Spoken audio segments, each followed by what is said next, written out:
Merci Madame la Présidente, chers collègues.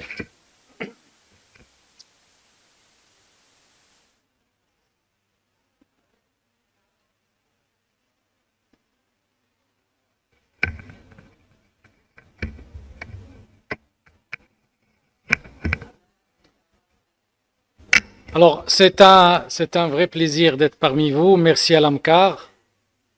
Je vais vous parler d'un sujet qui est très très important et d'un sujet qui vous intéresse tous dans votre pratique, quelle que soit votre sous-spécialité, parce que malheureusement en cardiologie, on ne peut plus tout faire. Je n'ai aucun conflit d'intérêt avec cette présentation et je voudrais commencer quand même par vous dire que le traitement médical a permis, quand on donne les quadrithérapies dans l'insuffisance cardiaque à fraction d'éjection basse, d'améliorer la mortalité, aussi bien la mortalité totale que la mortalité subite. Je ne parlerai pas des bêta-bloquants, je ne parlerai pas de l'anti-aldostérone, je vous donnerai une diapositive sur les ARNI, que les études soient randomisées ou pas, on a une diminution de la mortalité subite dans l'insuffisance cardiaque avec ces molécules. La même chose pour les ARNI, pour les SGLT2 inhibiteurs, on a une diminution de la mortalité.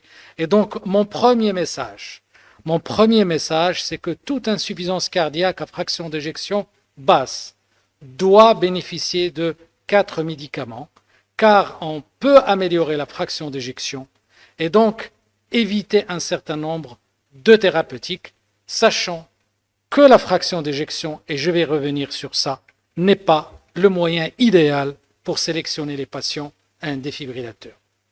Vous savez que lorsque la fraction d'éjection est basse, plus de 40% des patients vont mourir subitement. Et quand la fraction d'éjection est préservée, vous avez 25% des patients qui vont mourir de manière subite. Le traitement médical a permis de diminuer cette mortalité subite, mais il reste un risque résiduel, même avec les nouvelles thérapeutiques, qu'il va falloir traiter. Deuxième chose importante à savoir dans l'insuffisance cardiaque, et ceci on le sait depuis 30 ans, quand on a un bloc de branche gauche expérimental chez les chiens, on dégrade la fonction ventriculaire gauche. Quand on stimule l'oreillette rapidement, on dégrade le ventricule gauche. Quand on stimule le ventricule rapidement, on dégrade le ventricule gauche. Et quand on a des extrasystoles fréquentes, on dégrade la fonction ventriculaire gauche. Donc ces éléments doivent être surveillés chez toute insuffisance cardiaque. Et la plaque que je vais vous présenter après résume tout mon topo, parce que vous avez ici les mécanismes, les raisons des anomalies électriques. Soit c'est une fibrillation atriale, soit c'est une arythmie atriale, soit c'est une extrasystole ventriculaire, soit c'est une tachycardie ventriculaire, soit c'est un bloc de branche gauche, soit une stimulation ventriculaire plus de 20% chez un sujet porteur de pacemaker. Et quels sont les mécanismes? Ça, ce sont les arythmies. Les mécanismes sont au nombre de 4. Un rythme irrégulier, ce que les anglo-saxons appellent l'irrégularopathie. Un rythme rapide, la tachymyopathie. Un rythme au niveau du ventricule qui n'est pas régulier, qu'on appelle le défaut de couplage auriculo-ventriculaire, et enfin la désynchronisation. Et selon l'arythmie, vous allez avoir un ou plusieurs de ces mécanismes. Quand on prend la fibrillation atriale, par exemple, vous avez les 3 premiers. Quand on prend la tachycardie atriale, c'est surtout la tachymyopathie. L'extrasystole ventriculaire, j'insiste sur ça, c'est le seul mécanisme qui va utiliser les quatre mécanismes pour dégrader la fonction ventriculaire gauche, et les blocs de branche gauche et la stimulation ventriculaire excessive sur un ventriculaire normal peut dégrader la fonction ventriculaire gauche. Et donc ces mécanismes-là, ces 4 mécanismes, vont vous donner une insuffisance cardiaque ou vont aggraver une insuffisance cardiaque. Et elle-même, cette insuffisance cardiaque créée ou aggravée, va donner des arythmies, et ce remodelage qui est aggravé par ces mécanismes va accentuer le pourcentage des arythmies. Et donc, quelles sont les solutions thérapeutiques entre nos mains? 3 choses. Le traitement médical, on en a parlé, avec le chef de file qui est le traitement bêta-bloquant. L'ablation, et enfin les prothèses rythmiques sur lesquelles je vais revenir. D'abord, le bloc de branche. Je voudrais vous montrer ici comme quoi c'est très important de faire attention à ces blocs gauche car ils vont entraîner une désynchronisation mécanique mais également métabolique et les explorations métaboliques nous permettent ça. Et donc, la première chose, c'est qu'il existe des liaisons fortes entre le bloc gauche et la cardiomyopathie dilatée. Deuxième chose, eh bien, la resynchronisation myocardique, quand elle est proposée à temps, va permettre un remodelage inverse et va corriger même ces anomalies métaboliques. Et donc, on sait maintenant que la resynchronisation myocardique peut prévenir la dégradation de l'insuffisance cardiaque. Et comme le dit mon ami Ahmed Bennis, le traitement médical est obligatoire, c'est la première étape. Et quand il y a une indication de resynchronisation, eh bien, il va falloir suivre ces malades, car un certain nombre de personnes ne vont pas répondre. On a soit une amélioration, soit une stabilisation, soit une régression malgré la resynchronisation. Et ceci, on va comprendre pourquoi. Parce que malheureusement, eh bien, 30% de nos patients, même un peu plus, ne vont pas répondre à cette resynchronisation. Les causes sont multiples, on va revenir sur certaines de ces causes, mais sachez que quand vous confiez un malade à une resynchronisation myocardique, un certain nombre de patients ne vont pas répondre, et ces patients-là, il va falloir essayer de leur trouver une solution. Deuxième chose importante, on ne fait pas des techniques qui sont anodines. Regardez, on peut avoir jusqu'à 15-20% de complications après ces médicaments-là. Ça, c'est un registre suédois. Et donc, il va falloir faire vraiment un travail de sélection qui est important. Quelles sont les très bonnes indications? Les très bonnes indications, eh bien, les très bonnes indications, il va falloir regarder votre électrocardiogramme après le traitement médical. Et il y a deux situations pratiques. Vous avez une cardiopathie ischémique, vous avez un QRS inférieur à 130 millisecondes, vous discutez un défibrillateur. Ça, c'est la cardiopathie ischémique. Vous avez un QRS au-delà de 130 millisecondes, donc vous allez discuter une resynchronisation, plus ou moins un défibrillateur, cas par cas. Et enfin, la situation qui pose problème, quand vous avez une fraction d'éjection au-delà de 35%, chez un insuffisant cardiaque, eh bien là, le problème n'est pas facile et il va falloir donc essayer de trouver une solution.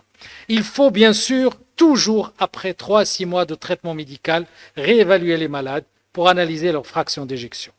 Les femmes tirent beaucoup plus bénéfice de la resynchronisation que les hommes, on le sait, car il y a moins de cardiopathie ischémique. Les insuffisances cardiaques avancées ne tirent pas bénéfice de la resynchronisation car on sait que la mortalité va aller de 25 à 38%. Enfin, quand on intervient tôt, on crée un remodelage ventriculaire et on améliore les patients. Et quand on intervient tôt chez les malades peu symptomatiques avec bloc gauche, on améliore la mortalité. Et le premier critère, c'est le QRS. Le QRS, il doit être large, il doit être à type de bloc de branche gauche et au-delà de 150 millisecondes, ce sont les meilleurs répondeurs avec un intervalle PR qui permet une capture facile telle que chez ce patient-là où l'intervalle PR est de 200 millisecondes. Ces critères ont été rapportés non seulement dans les nouvelles recommandations, mais depuis Mollema en 2007. Mais il faut également un vrai bloc gauche. Le vrai bloc gauche, c'est l'aspect QS ou petit r en S1, mais c'est l'aspect crocheté en V5, V6 et en D1 et RVL. Et c'est très important de choisir un vrai bloc gauche, et ceci, tout QRS large n'est pas un bloc gauche. Autre chose, c'est le seul critère électrique qui a été validé dans les études, c'est le bloc gauche qui donne les bons résultats. Les QRS larges ou les blocs droits ne donnent pas de résultats sur les critères majeurs. Enfin, sachez que lorsqu'on va vers la paroi latérale, on ne règle pas à peu près un quart des malades doivent être resynchronisés ailleurs, et c'est pour ça que le choix de la paroi à resynchroniser est important. Une ébauche de sélection de la paroi peut être donné par le strain, qui va nous montrer quelle est la paroi la plus retardée, mais il y a d'autres techniques, en particulier en multimodalité, qui vont faire avancer la zone, préciser la zone à resynchroniser. Autre chose importante, la dysfonction ventriculaire droite. Quand vous avez un ventricule droit qui est malade, la resynchronisation ne sera pas bonne. Donc, ce qu'on attend de l'échographiste, du cardiologue, eh bien, c'est de nous donner un certain nombre, certes pas pour sélectionner les malades, parce que c'est la clinique et le QRS, mais on veut avoir le degré de la fraction d'éjection. On veut avoir s'il y a des éléments en faveur de la cardiopathie ischémique ou pas. On veut avoir des renseignements sur le ventricule droit, sur l'oreillette, sur les régurgitations mitrales et tricuspidiennes. Et enfin, il faut une étude systématique du strain, car il y a une corrélation très très importante entre le strain global et le degré de fibrose au niveau de l'oreillette. Et cela m'amène directement à parler de l'IRM. L'IRM qui est devenu indispensable dans l'approche d'un grand nombre de troubles du rythme. Et quand on combine ces éléments, échographie, scanner et IRM, on peut choisir exactement la veine et l'intelligence artificielle peut nous donner la zone où la resynchronisation est la meilleure. Et ici, par exemple, c'est dans cette zone-là, et la veine qui correspond et va être précisée par l'intelligence artificielle. Et donc, la multimodalité devient une étape importante avant de mettre les sondes, car elle nous donne beaucoup de renseignements, et un des renseignements majeurs, c'est le degré de fibrose, et par conséquent, ça pourra nous aider dans le choix de la prothèse. Donc, avant l'intervention, il y a un certain nombre de renseignements qui doivent figurer dans une échocardiographie. Si on peut avoir une IRM, c'est très important. Enfin, les critères de réponse, vous avez bien sûr les critères cliniques, mais retenez qu'une procédure réussie de resynchronisation doit augmenter la fraction d'éjection de moins 5%. Quels sont les critères électriques? Vous avez un QRS qui est positif en V1 et un aspect négatif en D1, qui sont des éléments qui peuvent vraiment annoncer la réponse positive après une resynchronisation. Vous avez également l'affinement des QRS, la petite onde R en V1 et la petite onde Q en D1. Ces éléments-là, quand on resynchronisait un malade, eh bien, attendez quand la resynchronisation réussit, parce que parfois on garde, malgré la resynchronisation, des QRS larges malheureusement, et donc ces gens-là qui ont une réponse comme ça, ils ont plus de probabilité de répondre. Mais la vie de tout le temps, c'est pas ça. Vous savez, ça ce sont des premiers malades qu'on a fait à l'hôpital militaire, 2002-2003. Regardez un beau sinus coronaire avec une courbe facile à mettre. Regardez la sonde bipolaire, il n'y avait pas les sondes quadripolaires à l'époque, et donc on était content, et quand on réussit ce genre de malade, eh bien on dit que tout est simple, tout est facile, et donc on pourra se passer de toutes les autres explorations.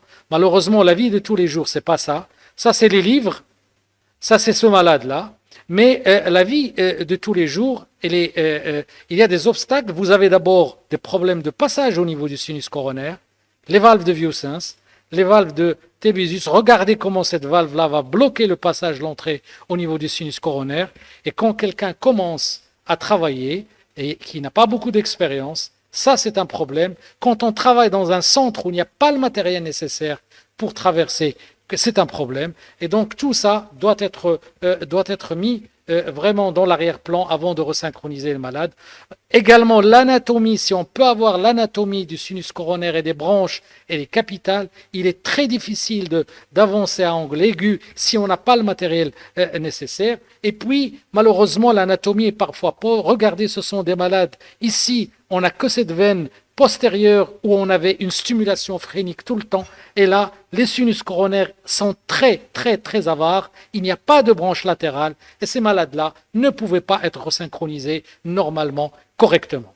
Voici donc les nouvelles techniques. Ces nouvelles techniques qui nous permettent de mettre des prothèses au niveau du ventricule gauche. Je ne vais pas en parler parce que le temps n'est pas encore arrivé à notre pays. Je vais parler surtout d'une nouvelle technique qui est la stimulation de l'air de la branche gauche qui peut pallier à ces problèmes-là.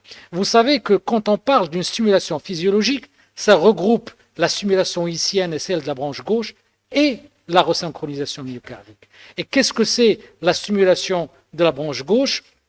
C'est un concept élégant puisque quand on resynchronise un patient par voie épicardique par le sinus coronaire, on ne stimule pas normalement.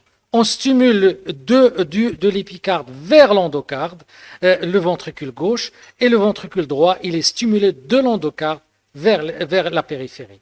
Alors que lorsqu'on fait une stimulation de la voie de conduction normale, on respecte la dépolarisation normale au niveau du ventricule gauche, et ce concept-là, donc, nous met à notre disposition cette zone-là qu'on appelle soit une stimulation ischienne qui a été abandonnée parce qu'elle est difficile, parce qu'il y a des seuils élevés, et elle a été maintenant largement remplacée par la stimulation de la branche gauche ou de l'aire de la branche gauche qui regroupe un certain nombre de zones et qui rend cette zone accessible et facile à atteindre. Quand on analyse le synopsis de la stimulation physiologique, vous avez ce qu'on appelle la stimulation du système de conduction, la branche, le faisceau de His, la branche droite, la branche gauche et la branche postérieure. Mais ce qui est intéressant et ce que tout le monde maintenant fait, c'est la stimulation de ce qu'on appelle l'aire de la branche gauche. Vous avez la branche gauche, vous avez ici la branche fasciculaire gauche et vous avez la zone septale proche de la branche gauche. Et cette zone-là, elle est suffisamment large pour être accessible quand on veut essayer de resynchroniser ces malades. Voici cette zone représentée par un autre schéma. Cette zone-là, vous avez une zone relativement large qui va être cible d'une stimulation pour essayer de resynchroniser ces patients. Voici un patient qui était en insuffisance cardiaque, fraction d'éjection basse, bloc gauche. Donc ce patient-là a bénéficié d'une stimulation donc de l'aire de la branche gauche. Voici donc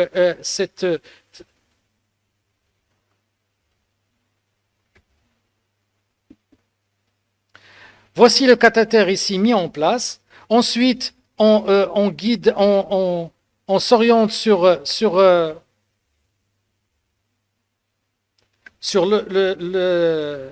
l'oblique antérieur gauche pour être sûr qu'on est sur le septum, et puis sur l'oblique antérieure droite pour avoir donc le sens de fixation de la sonde. Et quand on a ce genre de patient, ce genre de position, regardez le tracé avant implantation et regardez le tracé après implantation. Les QRS sont plus fins, on a une onde R initiale et la distance spike sommet de l'onde R est vraiment courte, ce qui signifie donc le succès de la stimulation de la zone de la branche gauche. Voici un autre exemple, et cette stimulation de la branche gauche peut pallier, regardez ici, le QRS, la durée du QRS. Quand on stimule certains malades en biventriculaire, on n'arrive pas à avoir des QRS fins. Et quand on les associe en même temps à une stimulation de la branche gauche, eh bien, on peut arriver à un affinement réel des QRS. Et donc, c'est une solution qui peut même aider dans le cas où on n'arrive pas à resynchroniser les malades par un système de resynchronisation classique. Et voici un papier récent qui a upgradé en stimulant la branche gauche les malades qui n'étaient pas répondeurs à une stimulation gauche classique. Eh bien, ce papier est positif et cette technique-là doit être, à mon avis, encouragée dans notre pays pour plusieurs raisons, en particulier la raison économique. Et regardez les résultats, on gagne énormément sur la mortalité quand on resynchronise des malades qui n'étaient pas répondeurs à la resynchronisation par la stimulation de la branche gauche. En plus, le CRT, on le sait, il diminue les arythmies ventriculaires, mais la stimulation de la branche gauche le fait mieux. Et voici 3 études qui ont montré que la stimulation de la branche gauche diminue les troubles du rythme ventriculaire sur les enregistrements, en particulier les enregistrements Holter. Voici donc les recommandations européennes. Ils ne retiennent pas encore en classe 2 ou en classe 1 la resynchronisation, la stimulation de la branche gauche. Il n'est même pas cité puisqu'on parle surtout ici de stimulation ischienne, et on connaît les limites de la stimulation ischienne, et sauf lorsqu'il y a un échec d'implantation d'un système de resynchronisation où la stimulation ischienne passe en classe 2A. Mais une étude récente a montré les limites et les avantages de ces deux techniques, stimulation branche gauche, stimulation du système de conduction, de stimulation biventriculaire. Et regardez les éléments qui sont contre. Eh bien, tous les éléments qui sont contre en stimulation icienne. La seule réserve de la stimulation de la branche gauche, c'est qu'on n'a pas suffisamment de recul pour ça. Et ça, c'est un élément très important à se mémoriser. La même chose, Budapest nous a montré que les malades qui sont stimulés nécessitent une resynchronisation puisqu'on améliore la mortalité. Le message que je voudrais vous donner, quand vous suivez des malades qui ont des stimulateurs cardiaques, qui sont stimulés fréquemment, contrôlez votre fraction d'éjection une fois par an, vous allez avoir un certain nombre de patients qui vont dégrader leur fonction ventriculaire gauche et ces patients-là méritent d'être resynchronisés. Et donc, c'est pour cette raison-là que votre rôle, il est important et ce rôle important donc, va consister à suivre, bien sûr, le malade. Il va consister à répondre est-ce que le malade est bien resynchronisé ou pas. Et l'échographie qui va vraiment screener la fraction d'éjection de manière régulière pour répondre à un certain nombre de choses. Quelle est la place du rythmologue quand un malade ne répond pas à la resynchronisation? Il y a un certain nombre de solutions. Il faut optimiser les délais AV, il faut traiter les arythmies, il faut essayer d'avoir plus de 90% de stimulation biventriculaire, il faut optimiser la position des sondes et parfois malheureusement, comme je vous ai dit, l'anatomie ne le permet pas. Enfin, il y a des désynchronisations qui persistent malgré l'implantation et il y a les QRS qui sont fins, les mauvaises indications et parfois il faut se poser la question est-ce qu'on arrête ou pas la resynchronisation. Autre chose, il y a aussi le rôle du cardiologue. Et le rôle du cardiologue doit traiter les anémies qui sont fréquentes jusqu'à 30% chez les patients insuffisants cardiaques.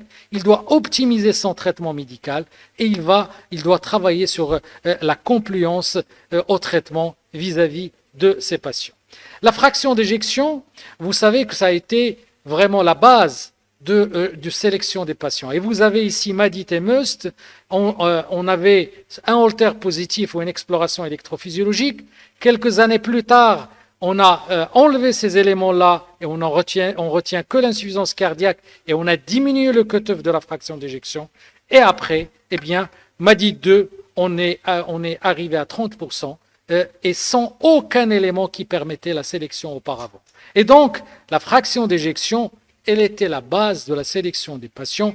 Or, c'est un mauvais élément pour sélectionner les patients pour traiter la mort subite, car on sait que la mort subite, elle est fréquente sur les bons ventricules gauche, et c'est pour cette raison-là qu'il va falloir quand même changer de paradigme et approcher ces malades de manière différente. La même chose ici, vous allez trouver toujours la fraction d'éjection. Eh bien, cette étude me paraissait intéressante, Preserve EF Study, c'est une étude qui a sélectionné un certain nombre de critères rythmologiques, les extrasystoles ventriculaires, certains salves de tachycardie, les potentiels tardifs, les alternances de l'onde T et la variabilité sinusale basse. Ces éléments-là, quand ils existaient chez certains patients dans le post-infarctus avec une fraction d'éjection préservée, eh bien on a soumis ces gens-là à une stimulation ventriculaire programmée.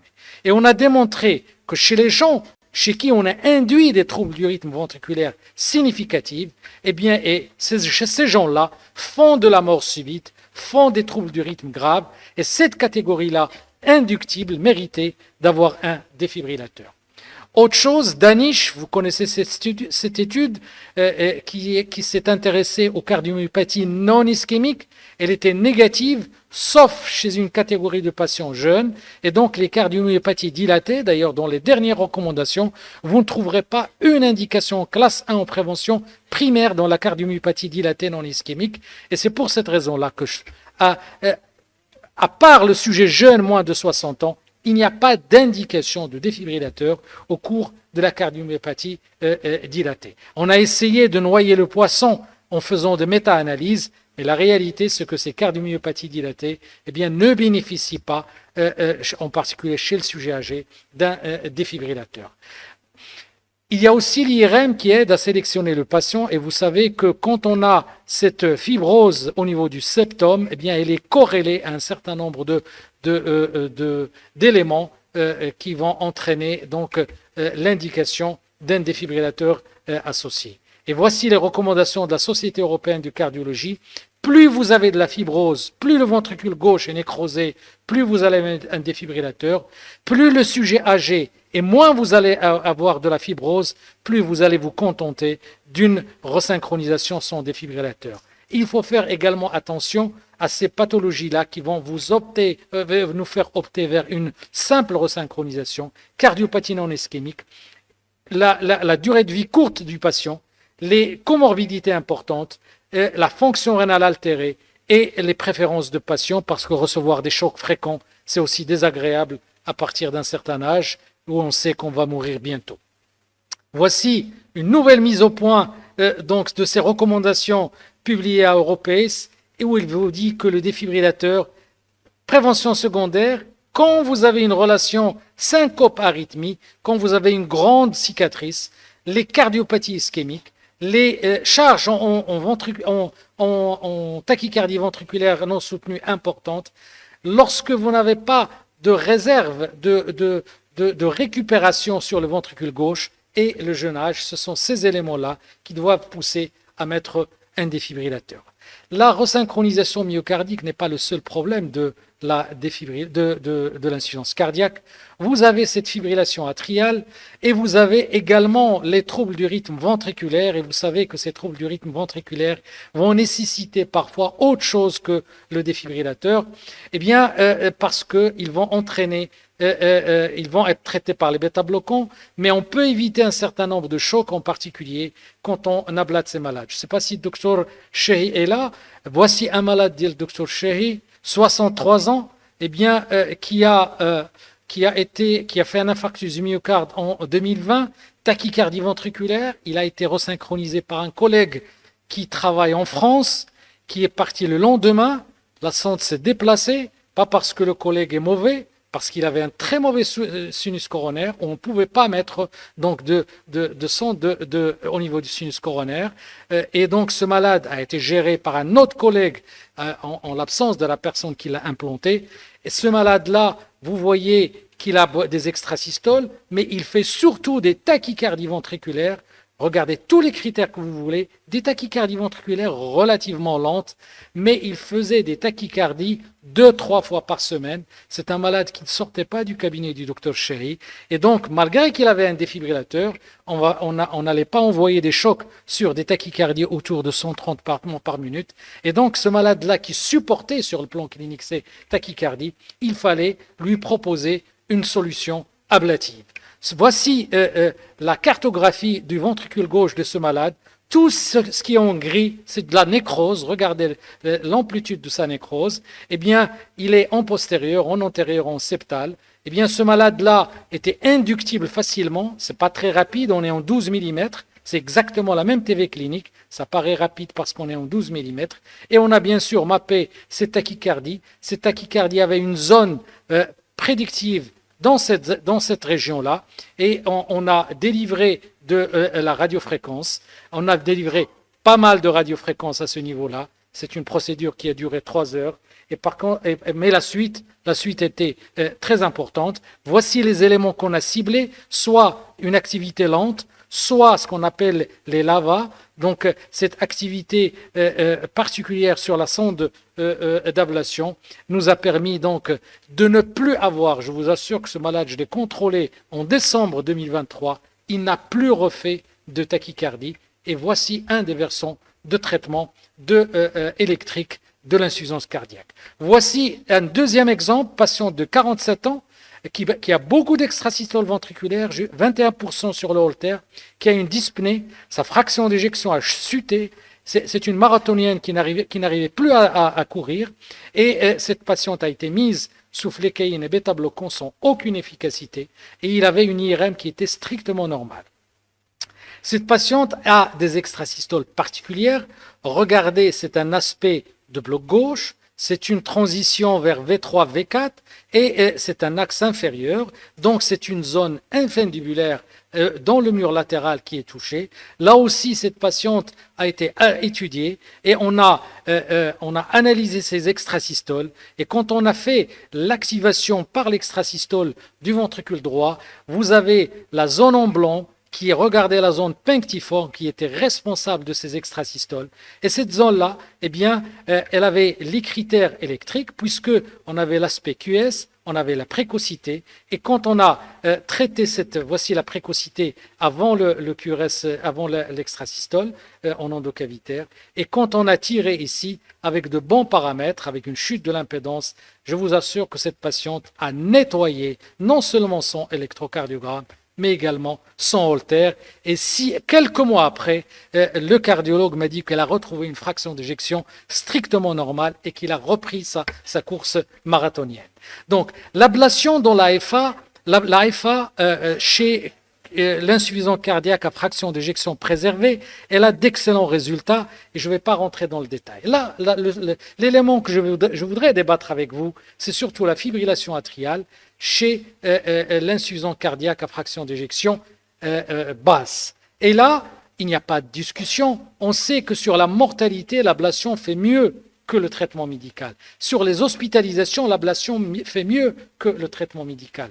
Mais ce que je t'ai dit tout à l'heure, Walid, les choses ont changé dans l'ablation de l'AFA. Regardez ici, les recommandations américaines vous parlent de stade 1, de stade 2, et toute cette classification européenne va rentrer dans le stade 3.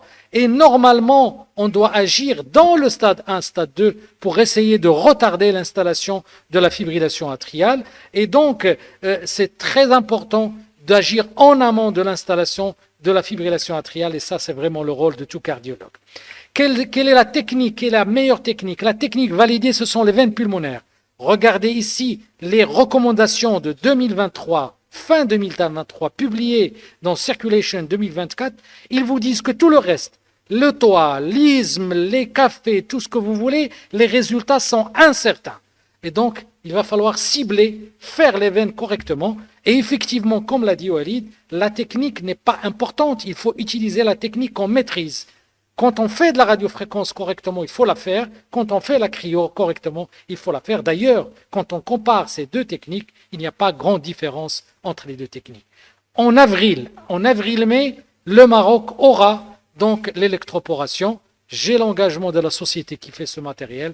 Et donc cette technique, bien sûr, elle n'est pas inférieure aux autres, elle est plus rapide, mais on ne sait pas également quel est le long terme de cette technique-là. On a parlé d'hémolyse, d'insuffisance rénale chez certains patients, récemment des publications. Certes, c'est une technique qui va aller très vite, on va très vite, et donc on va gagner en rapidité, en efficacité et en cardiosélectivité. Donc on ne va pas toucher les éléments nobles qui donnent des problèmes.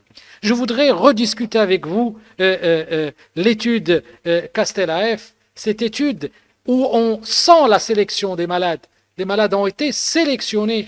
Et donc, qu'est-ce que Castella-F dans la vie de tous les jours, dans la pratique? Eh bien, j'ai trouvé ce papier qui est excellent, publié en 2020. Eh bien, c'est sur quand même 7400 malades.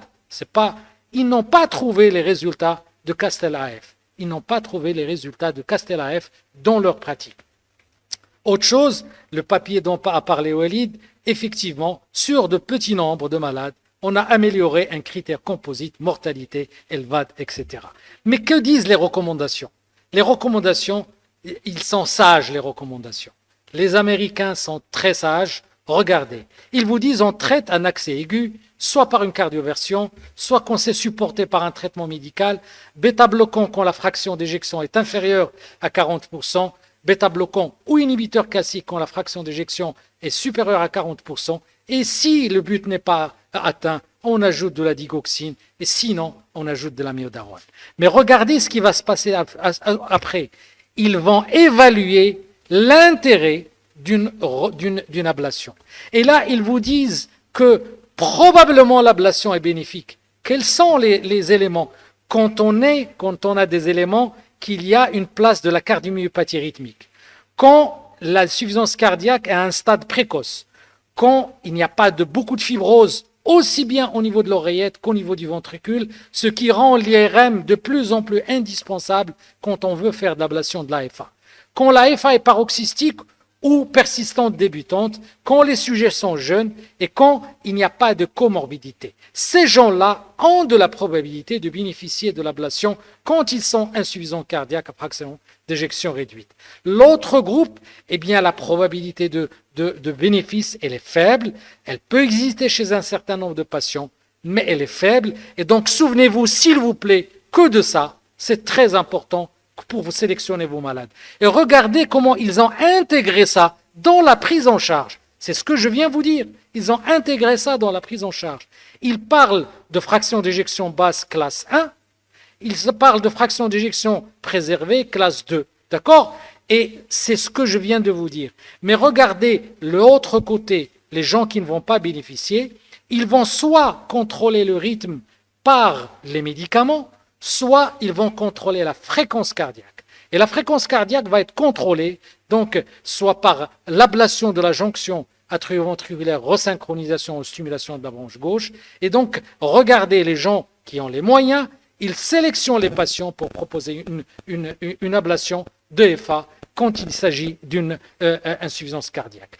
Également, quand vous resynchronisez un malade, regardez ce malade-là, quand vous avez une onde R en V1, ce malade-là, il est stimulé sur son ventricule gauche, c'est une capture, et quand vous avez un aspect QS, donc il perd sa stimulation, car il est en FA rapide. Chez ces gens-là, il ne faut pas hésiter à proposer une ablation de la jonction atrioventriculaire.